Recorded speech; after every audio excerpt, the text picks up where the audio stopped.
Allow me to introduce myself. My name is Cara. I know what you're thinking. What an interesting name. But does the person match the name? Let's dig into me as a person and see what interests are held by someone whose name rhymes.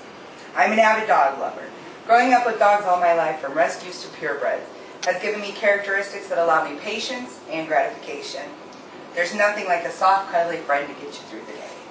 At the present, I have a miniature schnauzer, Malcolm. He's both the joy and anguish, at times, but I wouldn't trade him for the world. When he shakes on command or gives you the puppy love, my heart melts, knowing he relies on me for shelter, love, and protection, and I can make a difference for him.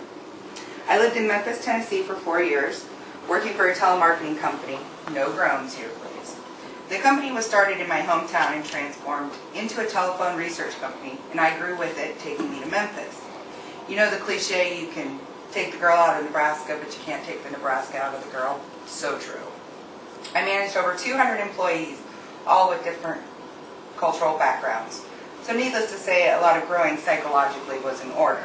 But it will always be a part of me, and what I learned there makes me who I am today. Thrill-seeking is another interest of mine. Who knows what started this passion? Maybe the countless vacations to theme parks like Adventureland that piqued my interest, or the constant torture of older aunts and uncles.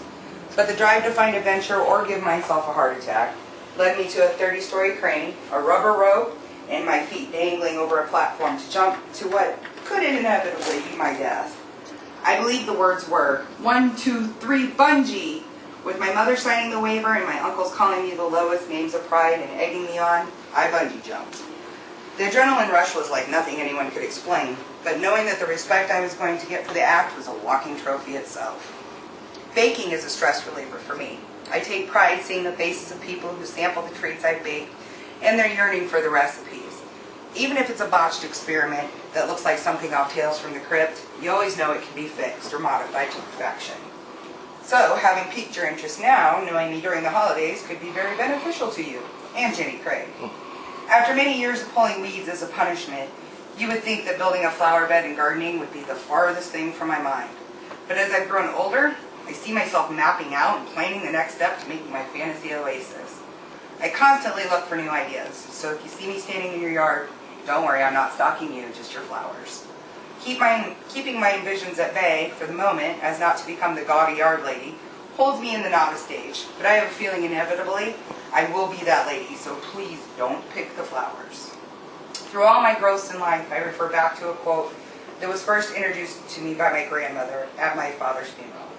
She had handed me a card with this quote from Reinhold Niebuhr's 1934 sermon to give me strength in his passing.